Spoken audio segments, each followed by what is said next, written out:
Para nuk ka asnjë lloj keqardhje, sepse karrika e parlamentit nuk është as e Monikës, as por është e lëvizshme dhe vazhdon të lëvizë. Të vetme keqardhje që kam është që njerëzit ndihen shumë më të varfër, largohen zoti dhe më shumë. Shpërblimin e zotit Meta për mos arritjen e marrjes së rezultateve pasi bët fushatën. Shoh me përgjegjësi të madhe. Nuk kam bërë as kam qenë lider e fushatës. Kam qenë një nga personat që kërkon të votë për lider Metën. Dhe ajo që dua të them një gjë tjetër që s'ka të bëjë fare përgjegjësia e votave për atë çfarë ndodh, unë mendoj që përgjegjësinë më të madhe ne duhet ta kërkojmë ke ata që janë organizatorët e zgjedhjeve, ke qeveria e cila dihet haptas. Dhe ju tashmë keni parë vetë duket prezente se si farsa qoftë votës e migrantëve apo qoftë votës njerëzve. Para ca ditësh pash në një televizion duket tek Syri se si njerëzit protestonin për rrugën, ndërkohë që aty kishin votuar një 80% për Partinë Socialiste dhe dalin tani kërkojnë opozitës që të bëjë rrugën. Kështu që kjo punë është shumë e thjeshtë në shumë votat. Se si manipulohen dhe se si. Do ta vazhdoni aktivitetin tuaj politik, nuk keni asnjë pozicion as në partinë e bashkëshortit tuaj as në parlament. Filmi është një anë e jetës, është shumë interesante.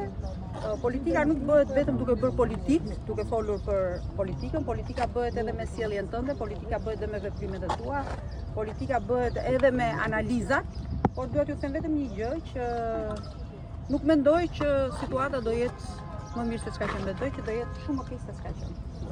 Kryemadhe, cilësoni farsë elektorale edhe ju si Berisha apo keni qendrim tjetër për zgjedhje? Shiko, që është farsë elektorale, është farsë elektorale.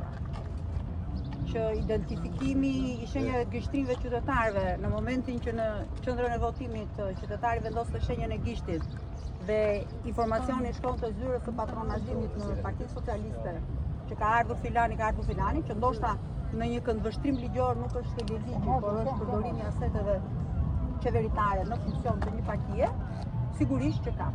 Që të shikosh përdorimin e gjithë fondeve buxhetore të shtetit apo të taksapaguesve shqiptarë në funksion të favorizimit apo të ndihmimit apo të tjetërsimit të votës apo të vullnetit politik të secilit, sigurisht që edhe kjo është shkelje. Që të shikosh dhe të kesh një proces për hir së vërtetës shumë problematik që zgjat me ditë të tëra, i lodhshëm, sfilitës, që jam e bindur që po të rihapen përsëri kutitë e votimit, ju e mbani mend si tha nana ky Edi Rama deputeti vetë.